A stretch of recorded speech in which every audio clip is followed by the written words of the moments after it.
host, enjoy.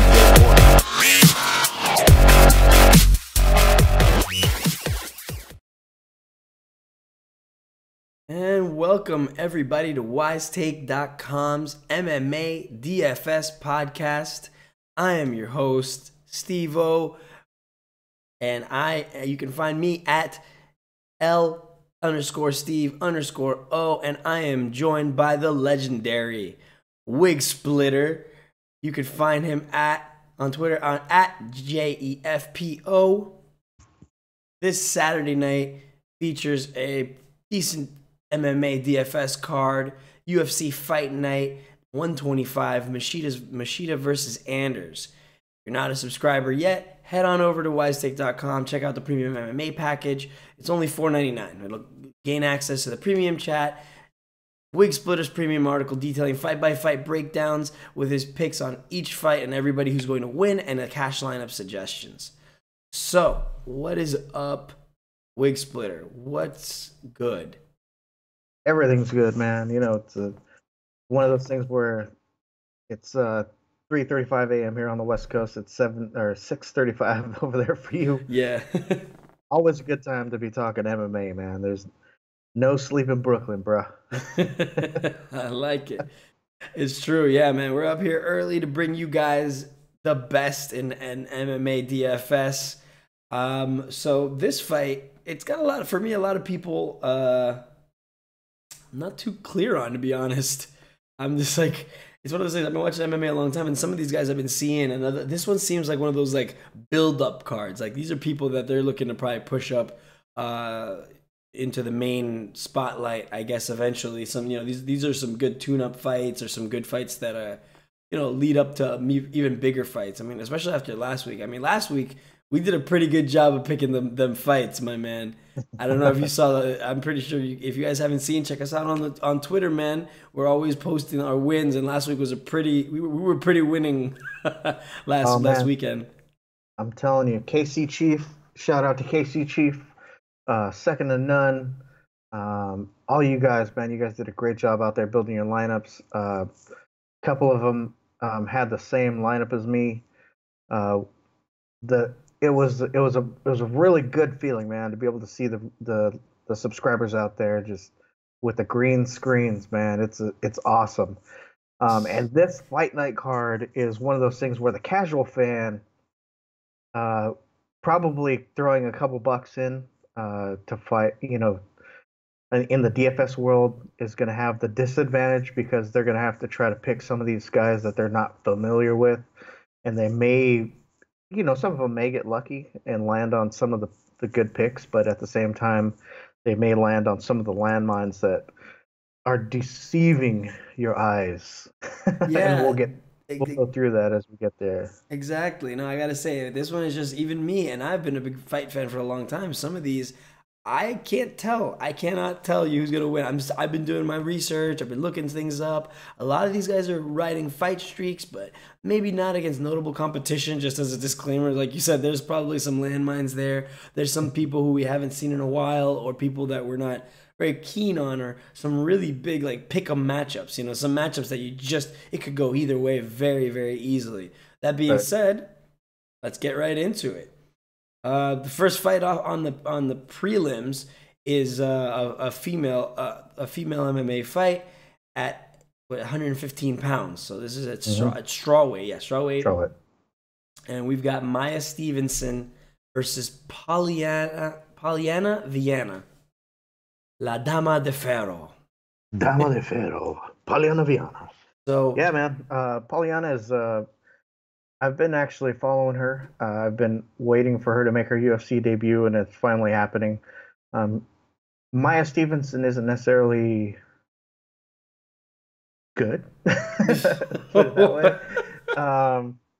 If you look at of her 6 wins, I believe one of the ladies that she fought has a winning record. The other 5 that she beat are like 2-13 or something like that. They're pretty horrible. Okay. But Maya Stevens, she's an average technical striker. She has good combinations, below average grappling. Polyana Viana is very good striking, very decent power. I mean, she dropped, I can't remember her last opponent, but she dropped her with a straight right to the face, just boom, knocked her down. She has aggressive grappling. Polyana Viana's salary is 9,100. She's a minus 370 favorite. According to Vegas, Stephenson's salary is 7,100 and she's plus 310 underdog. I'm leaning Viana, but the only challenge is, especially both these leaders are making their debut. I'm not sure if they're going to score enough unless Viana can get the early submission or maybe an early stoppage with some ground and pound. Now, I don't see her paying off her salary at 9,100. I mean, she could. Don't get me wrong. I think, but it'd be a decent cash play for Polyana Viana. I don't see Stephenson putting her in any danger anywhere the fight goes, whether it be striking or whether it be grappling on the mat. So I think Viana has the advantage pretty much all around. But it'd have to be if she was able to get the second round stoppage, maybe with some decent strikes, if it's a submission, she could pay off her salary, put you in the 90 to 100 point range. But I mean, there's a couple more fighters that I would rather roster in that same price range. I'm not sure if I could fit in Viana.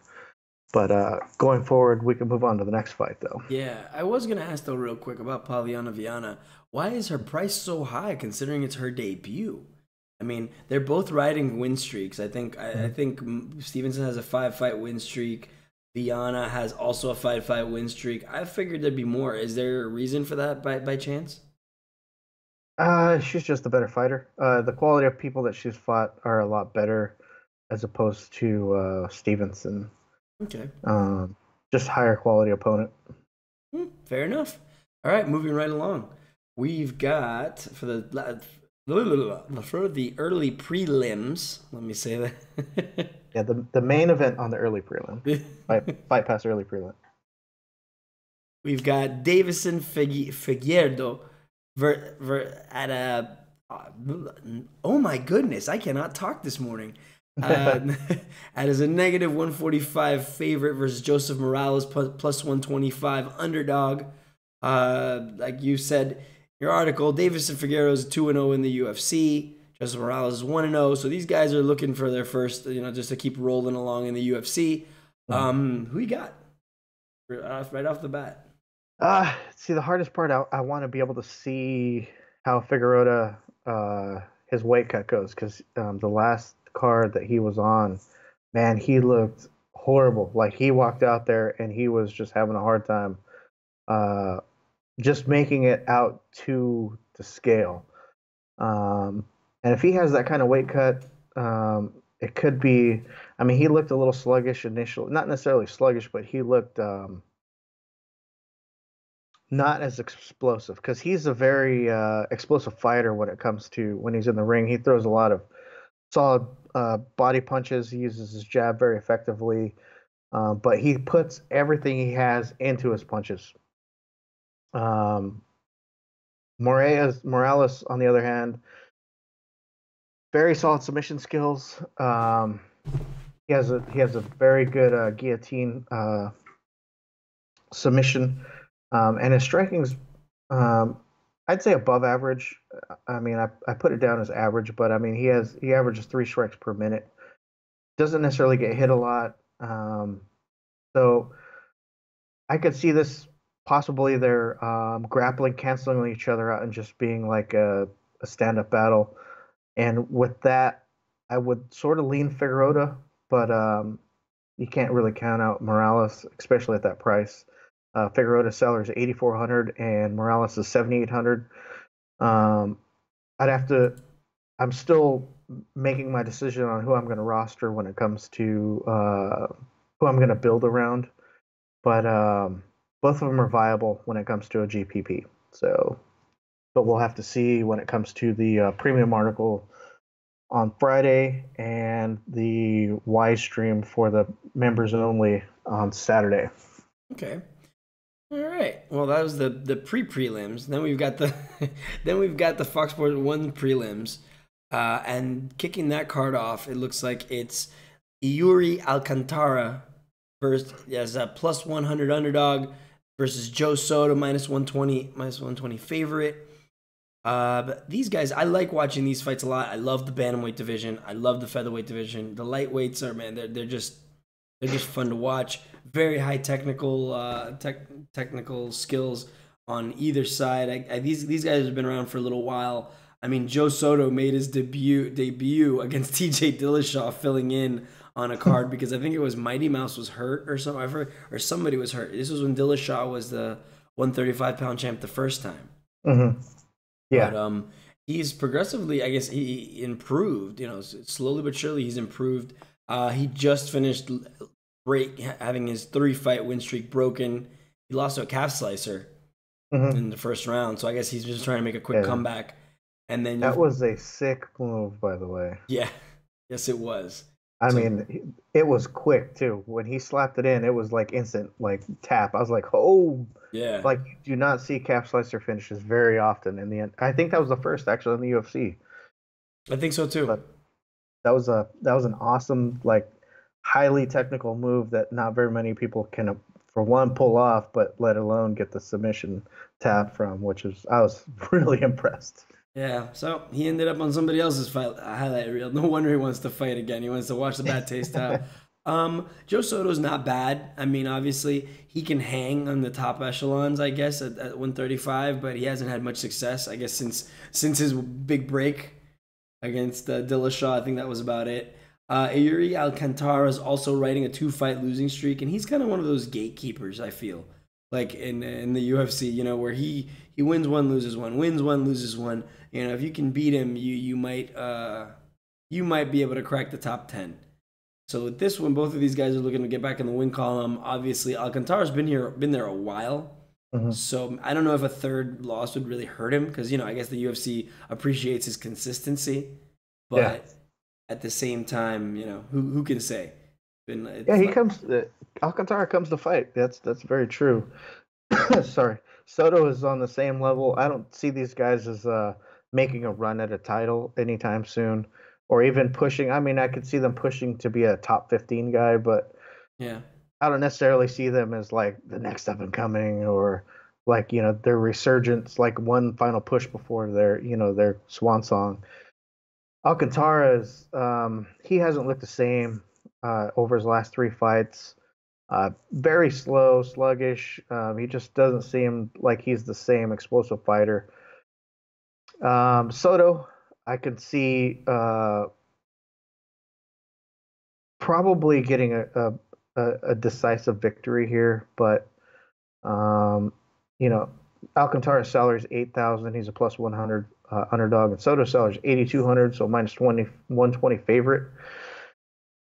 According to Vegas, it's pretty much a pick'em, but I don't see it that way. There's probably going to be some sharp line movement for Soto pushing towards the end, towards like weigh-ins. I could see him probably pushing up to a 150 or a 160 favorite. I don't see Alcantara being able to stand and trade with Soto. But is Soto really known for his power or anything like that, or is it just that he's just a fresher, younger fighter? Yeah, I think he's just going to have a little bit of the age difference, and he has less mileage or battles underneath his belt. But I mean, anything could happen when these guys step into the cage. Soto is known for getting tagged a little more. I mean, he absorbs more punches per minute. And you know, if Alcantara comes in with the right game plan, you know, and tries to take Soto down where he would have a little bit more of an advantage. I mean, I think it could be a possibility where there could be a grappling match, and both these guys probably working for a submission on each other. I mean, but you never know.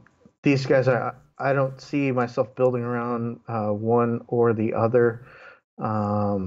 It's just too risky when it comes to picking one of these two guys.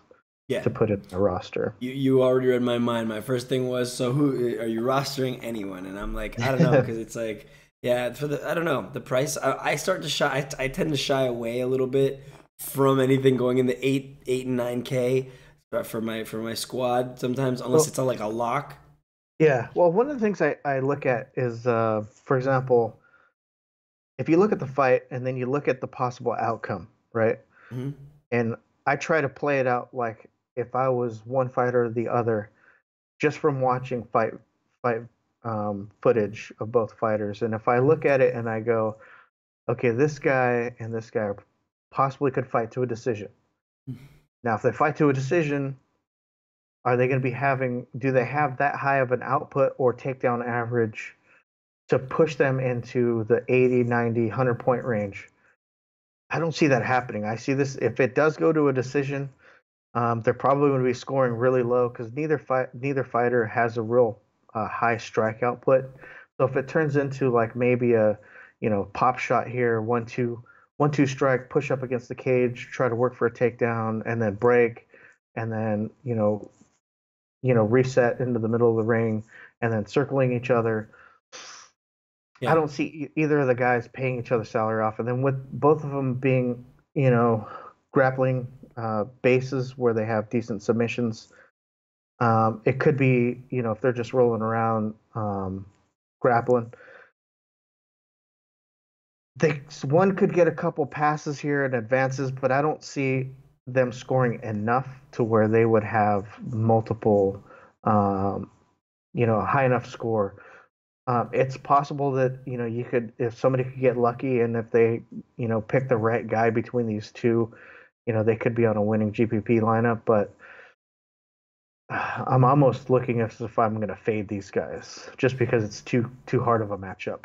Yep. No, I agree with you. It could go either way. And funny enough, yeah, you guys, I'm telling you, write down what we just said. Because honestly, he's done this before, where he'll tell you identically what'll happen in the match. So I would not be surprised at all if these two guys do exactly that. They circle around, they take a couple shots, go into the cage, and then they get reset a lot of the time to circle each Yeah. other more.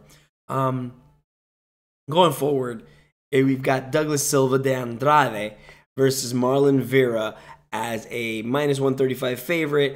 De Andrade is a plus 115 underdog. On this one, again, another pick 'em, it seems. Maybe I'm a little wrong on that one, but I think if I had to pick one, I'd probably go with Marlon Vera just off of looks. This is where my research is waning a little bit, so I'll leave it to Wig. What do you think? What's your call? Yeah, both these guys. I'm not a huge fan of Douglas Silva de Andrade. If you look at the numbers, 24-2, man, it looks impressive. But you look at the guys he's fought, Yeah. they're not that impressive. He's 2-2 in the UFC. He's a come forward fighter.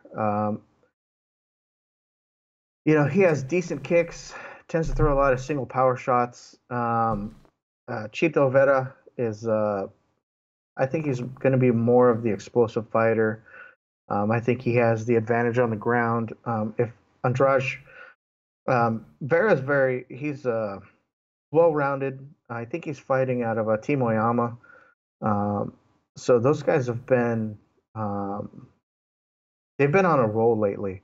There's a lot of up and coming uh, camps that are really coming out with some really good fight strategy. And I think that's a good possibility that Chito comes in here with a good um, strategy of avoiding those power shots, possibly, looking for, he's going to use his kicks to gauge the distance, and he'll probably pick and choose where he wants to take the fight. Probably will try to take Andrade down and probably work for a submission. Um, Andrade salary 7,900. Yeah, he is a plus 115 underdog, and Vera sells 8,300. He's a minus 135 favorite.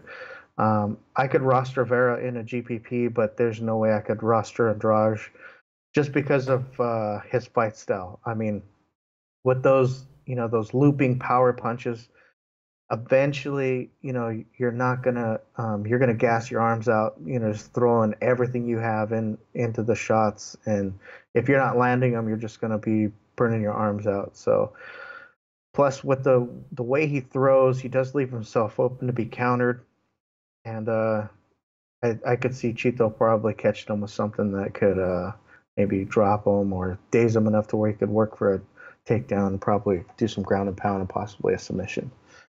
But yeah, I could see rostering Vera, but not Andrade. But I don't know. Okay. It's still early. Still early in the week. It's only Tuesday, so or Wednesday. Is it Wednesday now? Yeah, it's Wednesday now. Is it Wednesday? Oh wow, I thought it was Tuesday. Is it Tuesday? Wait. No, it's Wednesday. Okay. Shoot. Yeah. No, I'm just it's too early for me and my coffee is not strong enough. Yeah, man, I'm telling you. I got the water. Yeah, no man, no sugar on that coffee for me. I'm trying to get the fitness game on. You know how that goes. So it's quite literally a bitter pill. All right, let's go forward. We got Alan Patrick versus Damir Hadzovic. Hadzovic is a plus 190 underdog. We got against Patrick, who's 9,000 for his price and a minus 230 favorite on that one. So again, these two guys, not really sure. I don't see anything really spectacular. I mean, Patrick is 14-1. I mean, obviously, so he not doing too bad. But again, a lot of these guys, the only notable competition I saw for Patrick was that he beat John Makdessi, but that was 3 years ago. Yeah. You know, right now I don't see anything. He hasn't fought since September 2016, so that's the first issue I'm looking at. And then Hadzovic is just on won his last fight against Marcin Held. That's about it. Before he lost to Marbek Tazimov and then had like a 6-fight win streak, but really against nobody. You know what I mean? Nobody notable. So I mean, to me, these guys are coming like fresh faced. Almost they might as well be their first fights in the UFC kind of thing because they haven't fought anybody. I guess Patrick's looks better on paper, but what's your call? Yeah, Patrick is I don't know, watching the fight video, he's a wild striker. He throws spinning leg kicks, you know, like awkward like shots just like from weird angles. He's a grappler by trade, so he's going to shoot for, you know, double leg takedowns, single legs. He's going to work for he works hard for the takedowns. He averages 3.52 takedowns per fight. Hadzovic is he's a solid striker. He was actually losing that fight against Marcin Held until Held went in for a double leg takedown and he timed a knee like perfectly and just flattened Held out. Flattened him out. I mean, he just took him out with that knee. And I mean, if Patrick does the same thing, shoots for that double leg, and he doesn't account for that flying knee, it's a possibility he'd go 99 too. Patrick's salary is 9,000, and yes, you're right, he is a minus 230 favorite. Hadzovic salary 7,200, and he's a plus 190 underdog. Patrick's style just it bothers me because I mean he could if Hadzovic cannot stop the takedown.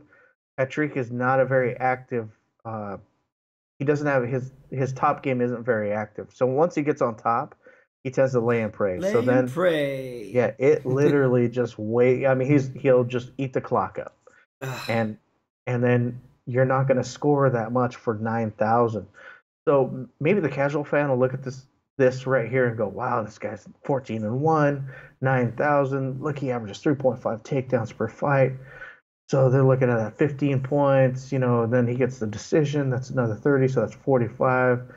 And then they try to guesstimate on how many strikes he does. Okay, he only averages 1.9 strikes per minute. Oh. So that's very low output. That is an insanely low output. Right, because he's a lay-in prayer. So he does just enough when he's on top so the ref doesn't stand him up, right? So he'll maybe throw a shot to the body, maybe throw a hammer fist, and he'll just literally grind. So even though I think Patrick will have the advantage with that, I'd actually be willing to take a shot in the GPP with Hadzovic just because of the counter knee that he has, and if he could somehow stuff the takedowns and keep the fight standing, it could turn into a brawl, and that would benefit Hadzovic.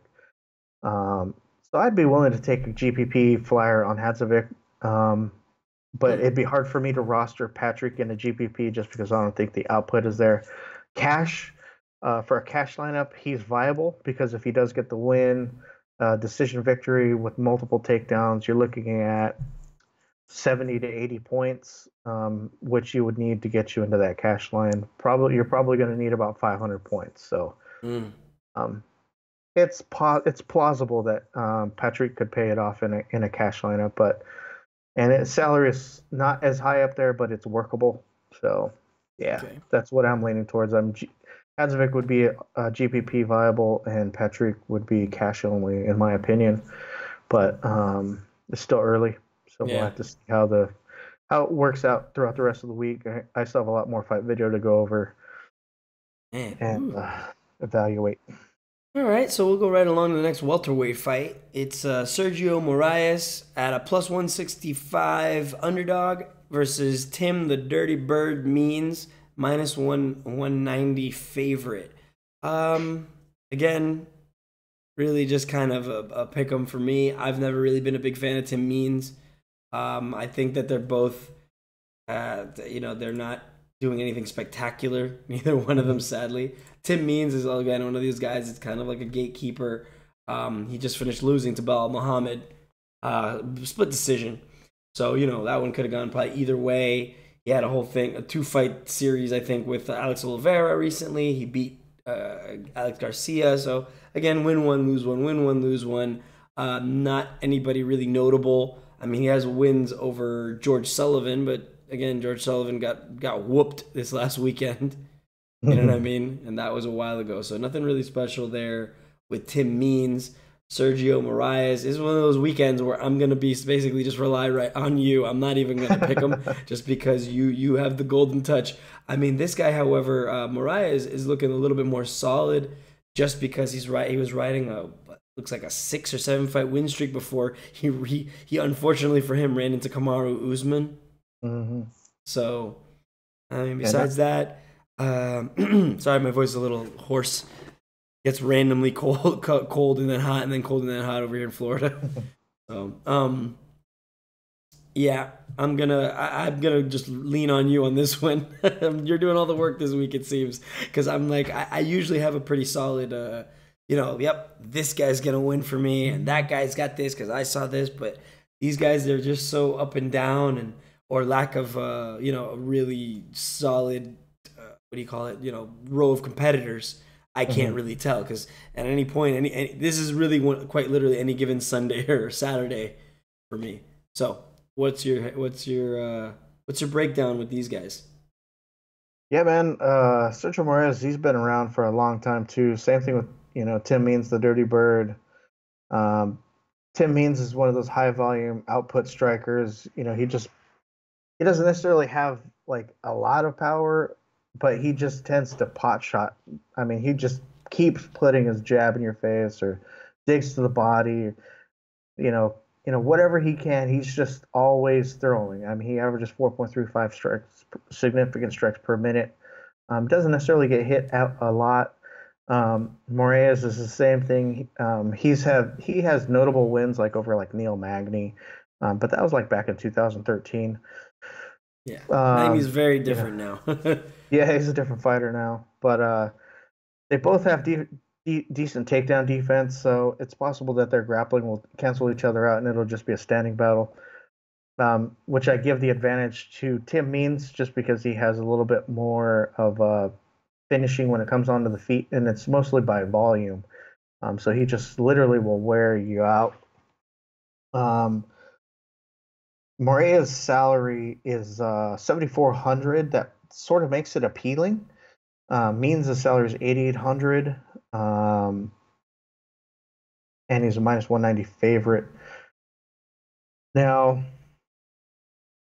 the hardest part on this one is when you look at it, you have to take into consideration like what are they going to score? How could this fight play out?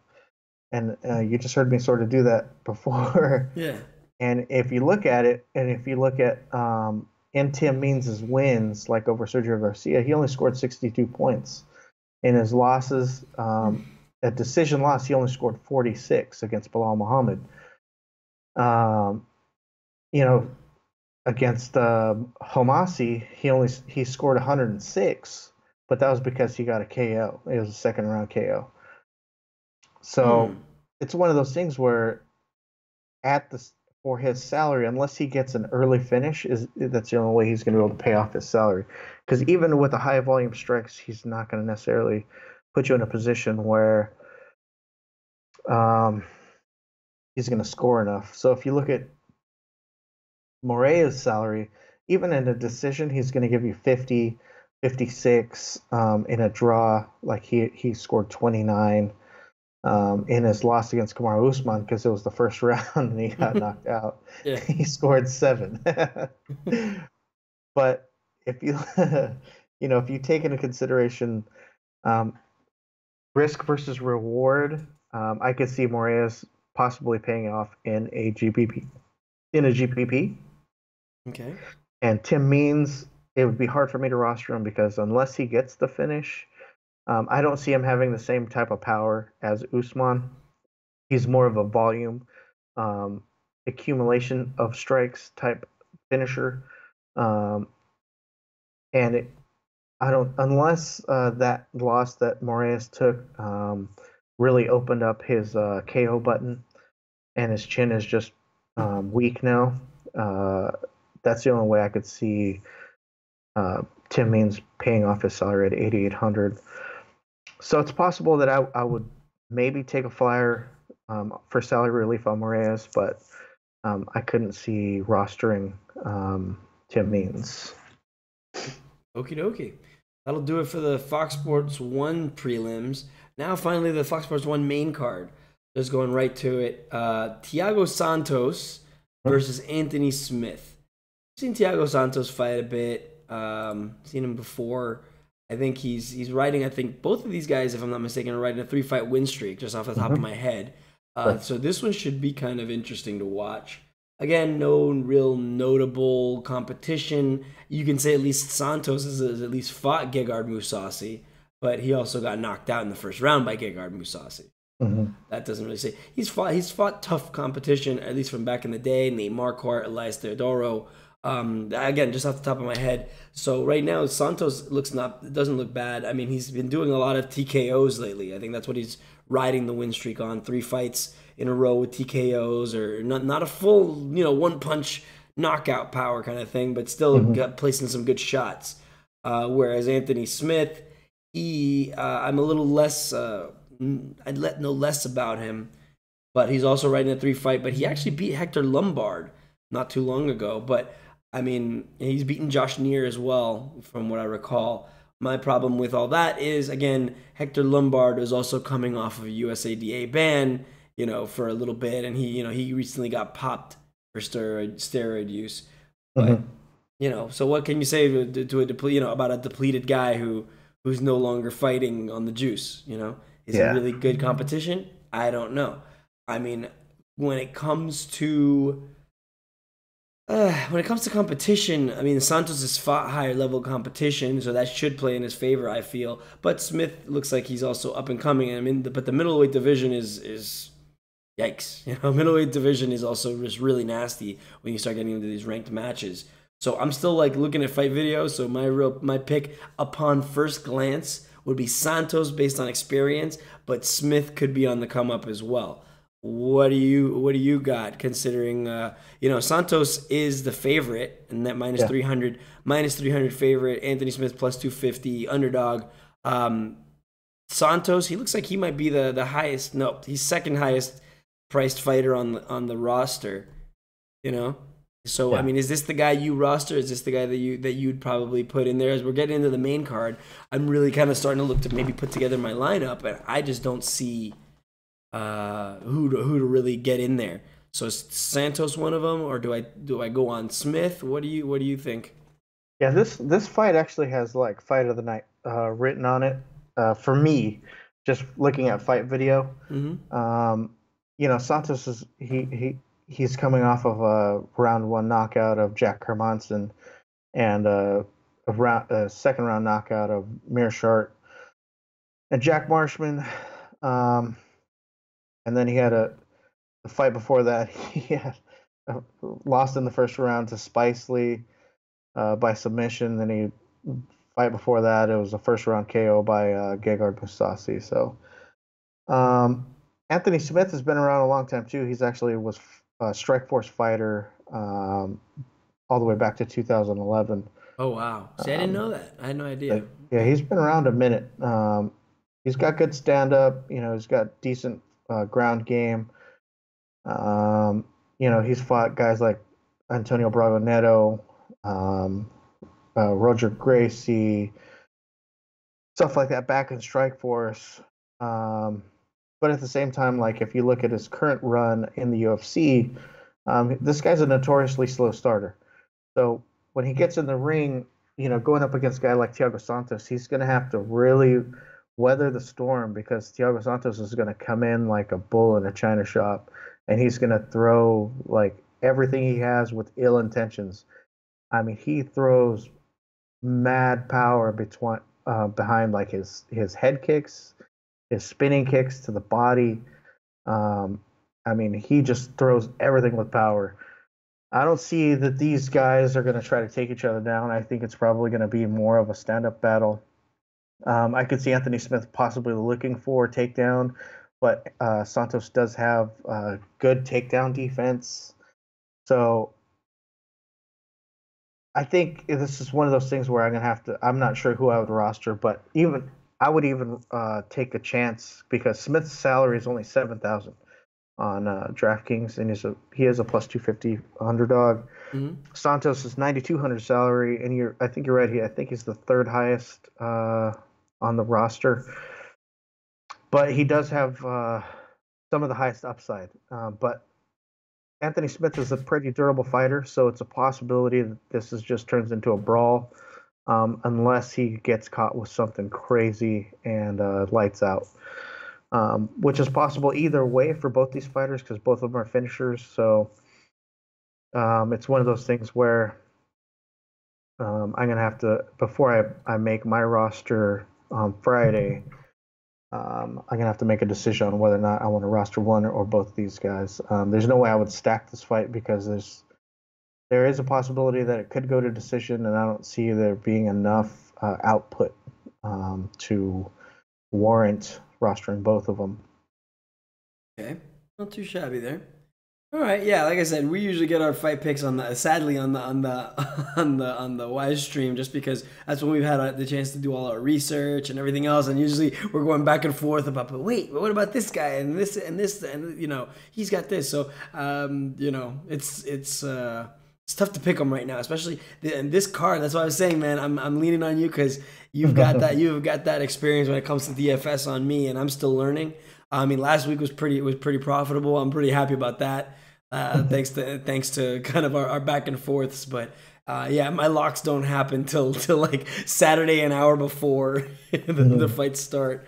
So moving right along, I mean, we've got the big boys. We got the heavyweight division, which I actually really want to see a resurgence in, man. I mean, I want to talk more off the pod and just some like I said, I'm really looking forward to some of the stuff we got coming up, just because there's a lot of fun fights coming, as well as the fact that there's a lot of little things I want to talk about. I would love to see a resurgence in the heavyweight division. Heavyweight division is supposed to be carrying a lot of fight promotions in general.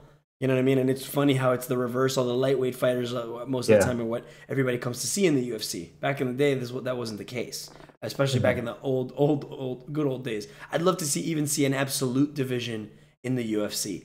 That would be incredible. But story for another time. Timothy Johnson, number 15, versus Marcelo Golm. Timothy Johnson is a plus 150 underdog. Marcelo Golm is the minus 170 favorite. Well, even though he's only 1-0 in the UFC, I mean, he's relatively new. I mean, obviously riding a 6-fight win streak, so that's nothing to laugh at. But again, no notable competition, which is something I just keep, throws me off. You know what I mean? If I don't see anybody in that lineup of killers, I don't know. And then Johnson is win one, lose one, win one, lose one. Anytime that he's gone up against any notable competition, he has lost. Jared Mhm. Rosholt and what's this called? Alexander Volkov come to mind. I think he lost a split decision against Volkov. He just recently lost to Junior Albini, and that was middle of last year. So he hasn't fought in a while either. Mhm. Whereas Golm is relatively fresh, if I'm not mistaken. He recently made his debut in October. So yeah, Mhm. like I said, I mean, obviously I can see why Golm is the favorite. Johnson is kind of an up and down fighter and hasn't really beaten anybody with a name. So it looks like I guess I would be leaning towards the younger, faster fighter, but you never know. Like I said, experience always tells. What do you think? Yeah, Timothy Johnson, he's it's funny because he has to cut weight to get to 265, Ooh, which is the max limit, right? yeah. So he'll probably come in if he's able to make weight, he'll probably walk into the cage probably 280. Yeah, he's going to be a big boy. And Marcelo Gome is the new breed, the new breed of heavyweight where they're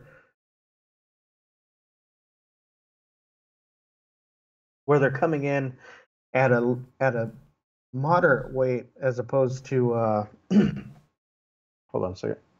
Sure. Yeah. No, this one's yeah, He'll he's come in big.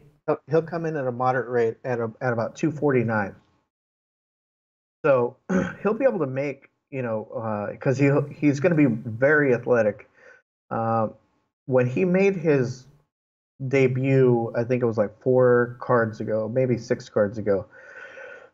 I couldn't find any fight video. I found highlights of a fight video where he basically took a guy down, ground and pounded him, and that was it. And it was like 35 seconds. That's all I could make my decision on. And I was like, Well, yeah. well, and if you watch his last fight, it was the same thing. He took the guy down and just ground and pounded him, and the fight was over. And I was just like, that was interesting because that was exactly what I was thinking. Timothy Johnson, he has a lot of heart when he fights. It's not like he's just going to go in there and he's going to give up if he gets hit. I mean, he's going to keep coming forward and he's just going to try to grind out a victory. He's going to push for anything he can, whether it be striking,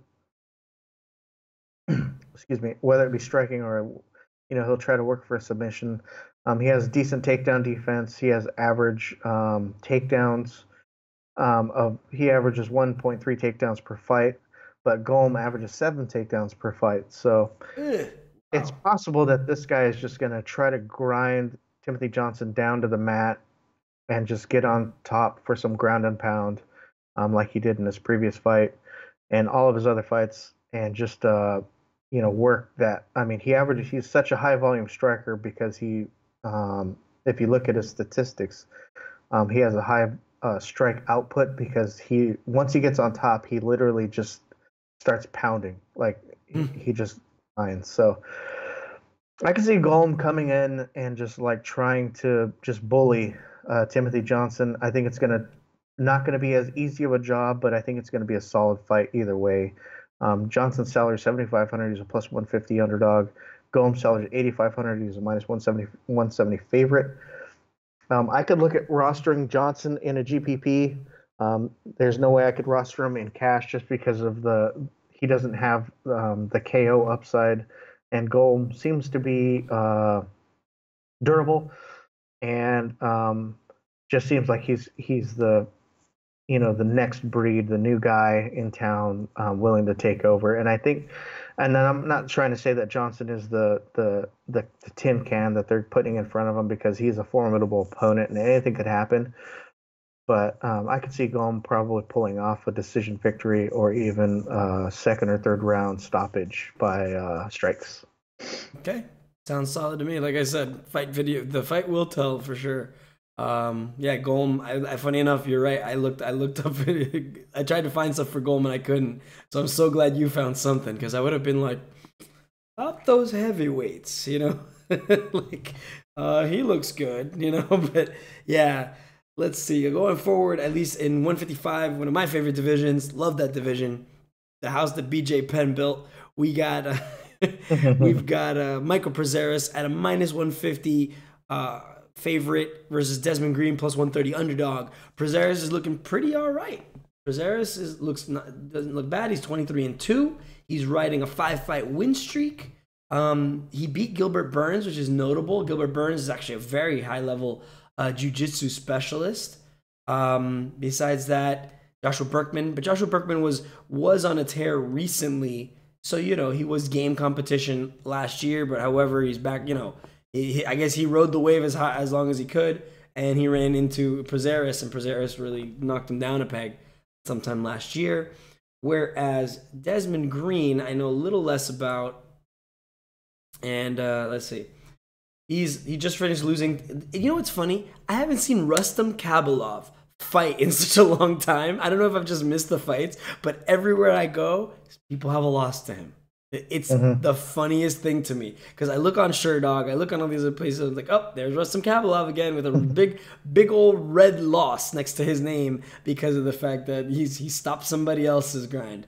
The only notable competition that I could see that Desmond Green has fought and beaten was Josh Emmett, and that's last year. And Josh Emmett's been on a tear recently, especially he just joined Team Alpha Male.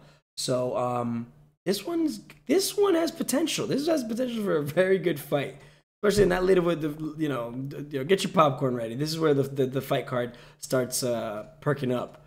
Prazeres for sure is the favorite now. There for the price, I mean, does Desmond Green look appealing because of his price and because of the fact that anything could happen? Is somebody that I would think about maybe rostering, even though Prazeres is the favorite, or is Prazeres kind of just a lock? What do you think? Yeah, I don't. In this fight card, there isn't very many. There's a couple locks, but I couldn't count Prazeres as a lock right now. Just because of the way that this fight is, the way I see it playing out. Both these guys are grapplers. Desmond Green is a wrestler by trade. Prazeres, he has very aggressive takedowns. He has his top game. Once he gets on top, he is brutal. He literally will just like suffocate his opponent and just like nonstop working for not only submission, but he'll work for ground and pound. He'll try to get into a better position where he's literally trying to put the opponent, but always on the defensive, always thinking about what could happen while he's just literally just, grinding the crap out of his opponent. And even though Desmond Green is a wrestler, like he just doesn't seem to, he doesn't rely on it as much. It's really weird. You would think that he would push for the takedowns and push for top control and all that stuff, but he's pretty much a striker. Like his grappling, his wrestling is like secondary, like a fail-safe type thing. Desmond Green's salary is $7,600 on DraftKings and Prazeres is $8,600. I could see rostering Prazeres, but purely in a GPP standpoint, and same thing with Green. Only GPP. I don't see. There's too many paths to victory for both fighters, and if you look at just previous fight outcomes, this fight has going to decision all over it. So I don't see the scoring being. I don't think the scoring is going to be as high as it was last week. Okay. Excuse me. Like my highest score was 612. The highest score in the GPP that I was in was 632. So I was only 20 points off of having the top lineup, and all it was two different pivots. But I don't see this being in the 600 range unless some crazy stuff happens on some of these fights. Yeah, I noticed that last week. Yeah, I think I averaged around like 500, 540 something, 550. So this week you think it's probably gonna be a little lower. Good to know. That actually kind of helps me figure out my Exactly. Those little tips, man, they help out a lot, especially for us newcomers. I love it. I love the breakdown of it. I'm really getting into DFS. It's fun, something fun to do on the weekends. And I don't think I've been losing my voice on the weekends just because I've been yelling at the TV, which is so much fun. Which for me, surprisingly, makes a lot of this more fun. I'm a little bit more, quite literally more invested into these things.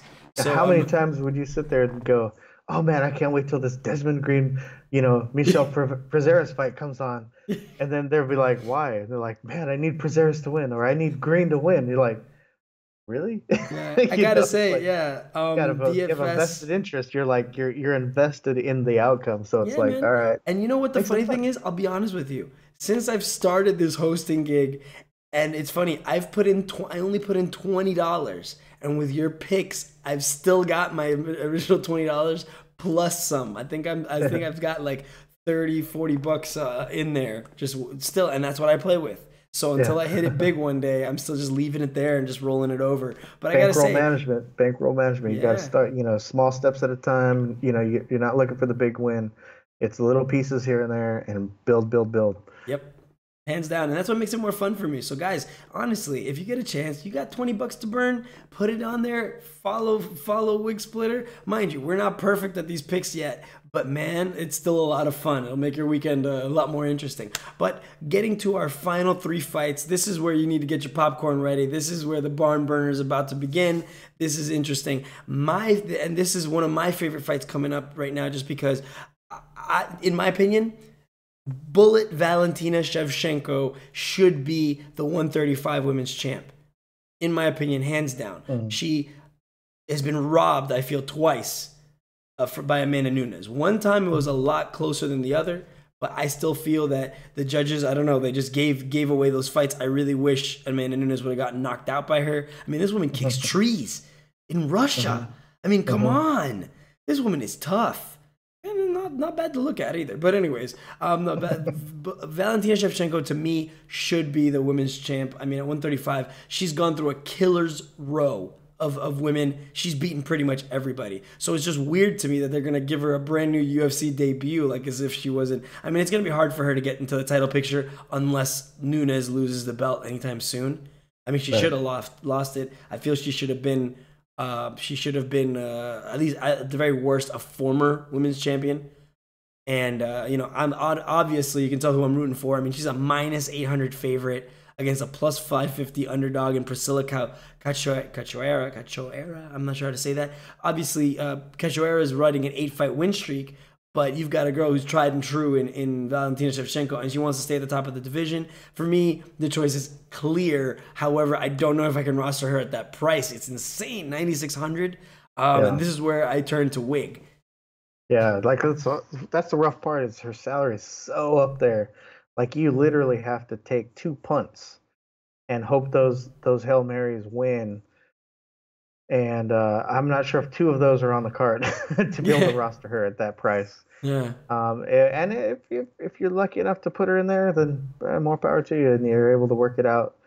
But I just don't see it. I only did a couple like mock-up builds, and I tried fitting her in, and I couldn't do it without just be totally grossed out with like, oh man, like I can't roster. I couldn't put money behind it. Yeah.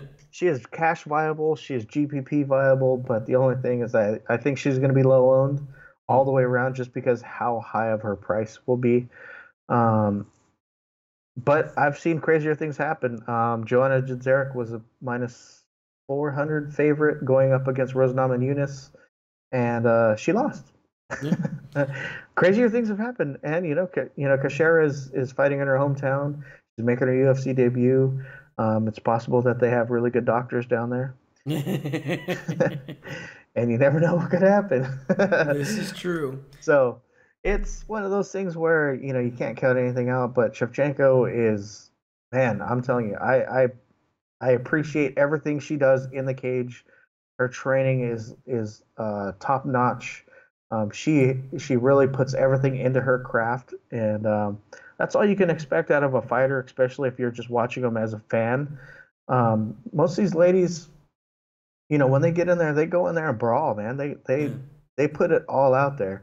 And some of these guys, you see them get in there, and you're just like, "What the heck are you doing, man? Like, I'm paying to watch you," and they're sitting there tippy tapping each other, and these ladies are just going for blood.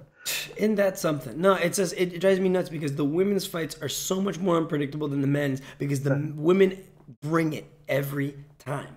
Very rarely will you see a slow women's fight. Whereas, excuse me.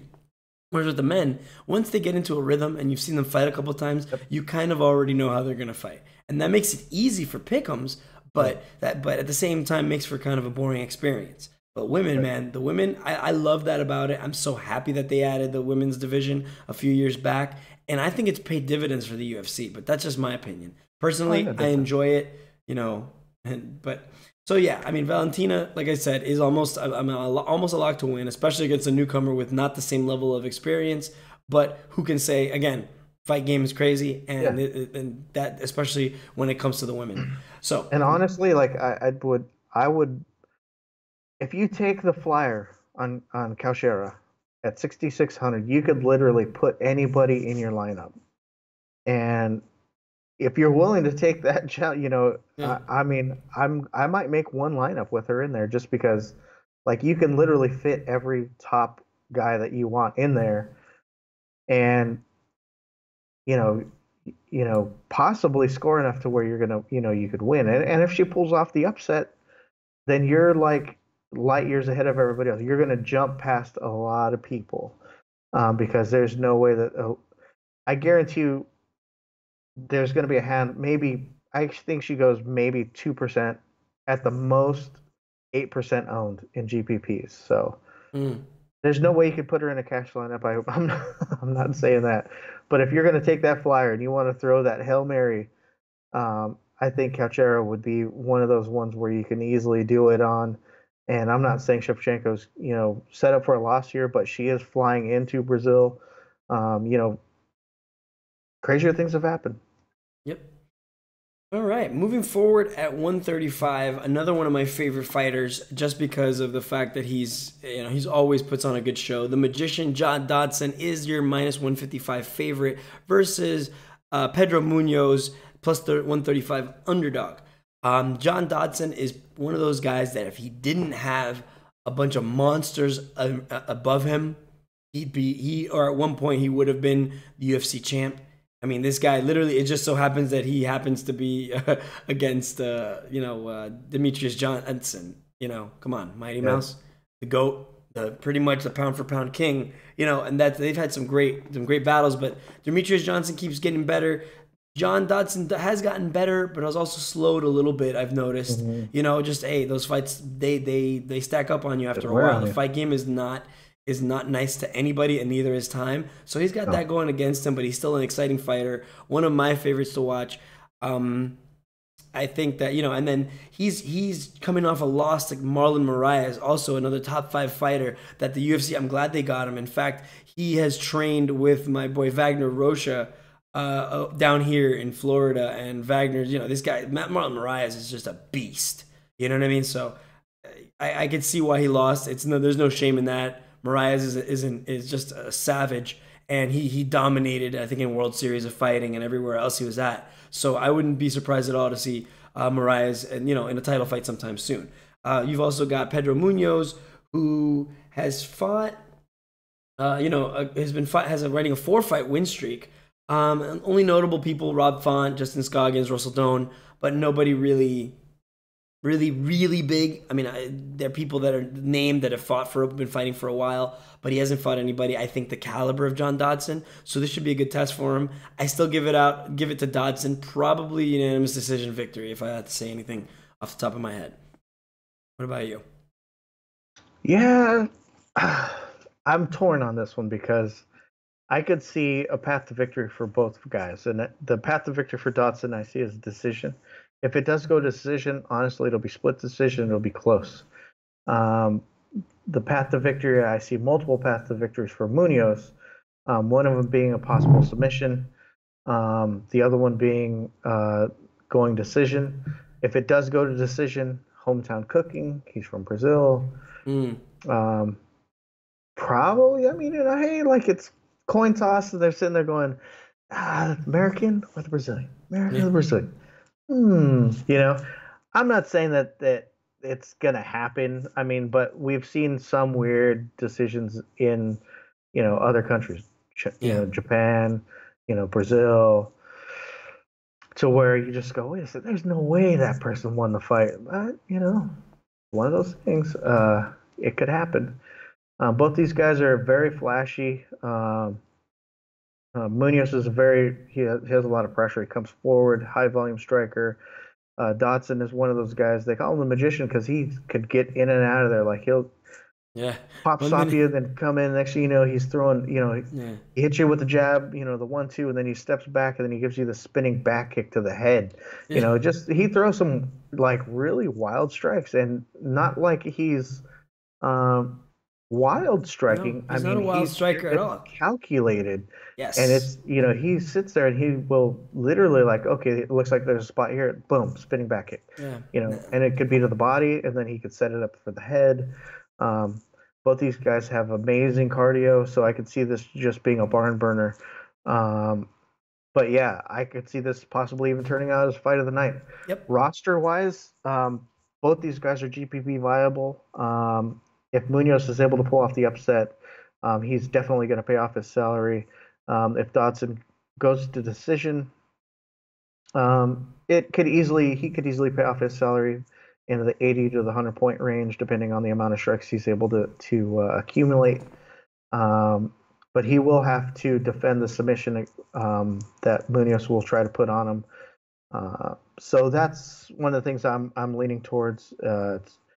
Multiple outcomes for Munoz. I don't see Dodson with the power that he has showed before stopping Munoz, but like I said, anything can happen when they get in the cage. Um, but I do see this being a very exciting fight. Yep. I agree. I think that one's going to be a fun one to watch. And lastly, we've got our main event at middleweight. We've got Lyoto the Dragon Machida versus Eric Anders. Eric Anders is actually your favorite, which is a kind of a flip from a while ago. He's a minus 270 favorite. Lyoto Machida is a plus 230 underdog, and for good reason. This one, I have done my research. I've done, I don't know. I don't see Lyoto Machida winning this fight just because he's on a 3-fight losing streak. But to his credit, it's been against the top people in the division. Derek Brunson knocked him out. Yoel Romero knocked him out. Luke Rockhold submitted him with a rear naked. He's not the same Dragon that he was before. I'm really disappointed because he was one of my favorite fighters regardless, and he got popped for a USADA ban. I mean, between Yoel Romero, I think, and Derek Brunson, it was a 2-year layoff. I don't know what he's got to do to get himself back in the win column. This could be his opportunity, though, simply because I'm not a big fan of Eric Anders. I've seen him fight the last couple times, and he called himself ya boy. I mean, come on, I can't take him seriously. Oh, big deal. To me, honestly, big deal that he was a national champ with Alabama. Great, you played football. Football ain't MMA.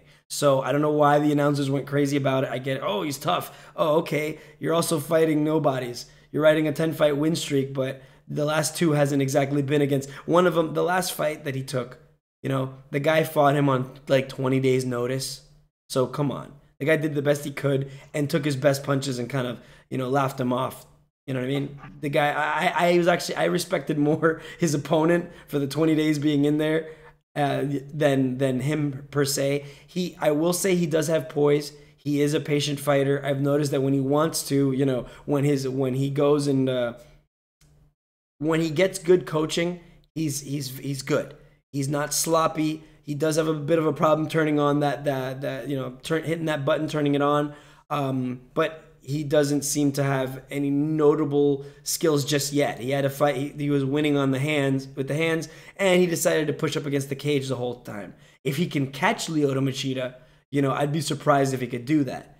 But I think Machida does have the edge when it comes to experience.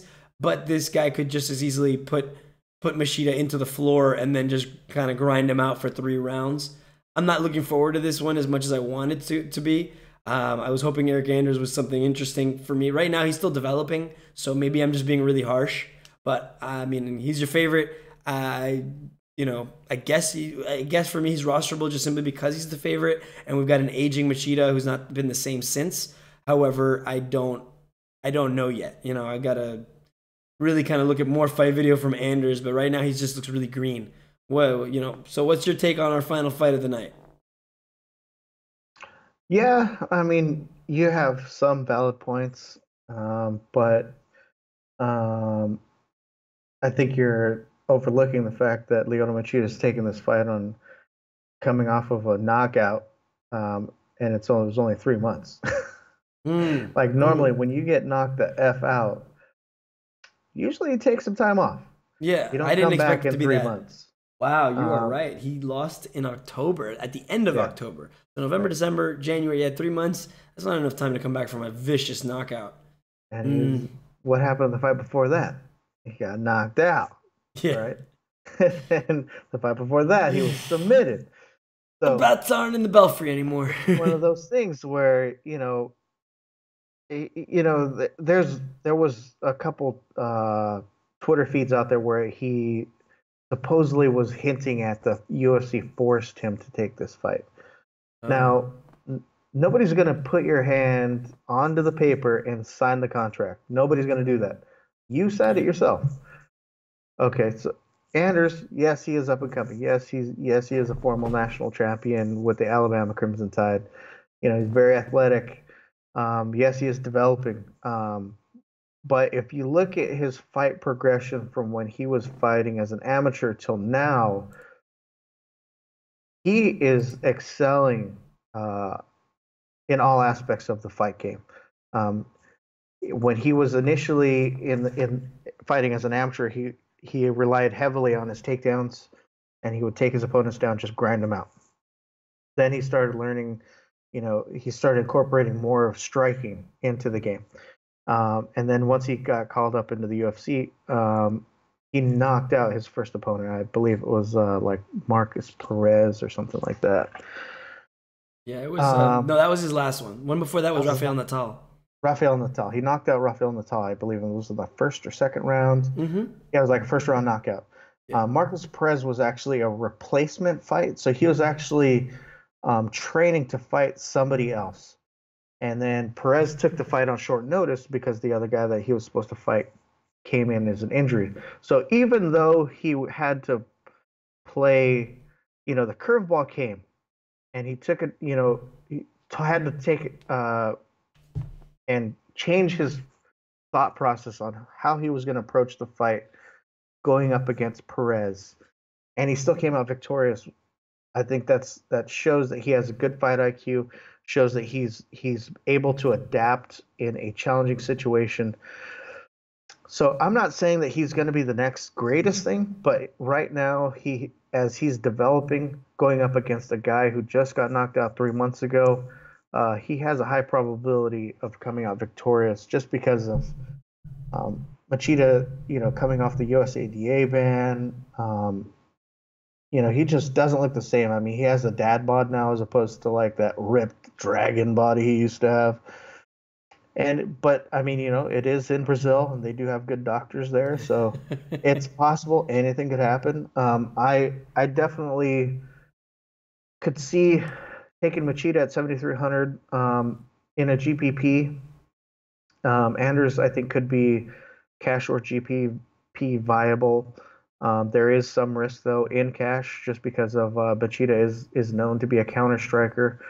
Um, but yeah, I do see Anders as one of those guys where he could make it in the top 15 and probably make some noise with some good cultivating, giving him some good fights to where he can still build his craft and work his way up in the ranks. But it's a long ways to go for him. I don't see him skyrocketing to the top, Yeah, like a it's gonna be a like a Cody Garbrandt or like how they pushed those guys. They're going to take their time with this guy and they're not going to rush him in like they did with Ngannou, and feed him to the wolves. I don't see yeah. that happening No, anytime. and don't get me wrong, I sound disparaging about it, and yeah, that's true. Like, but I also say, yeah, he's growing, And it's cool to see the progression, and it's neat to watch somebody grow slowly and organically, as opposed to pushing him into high-level fights and turn him into a mediocre fighter because he gets knocked out horrifically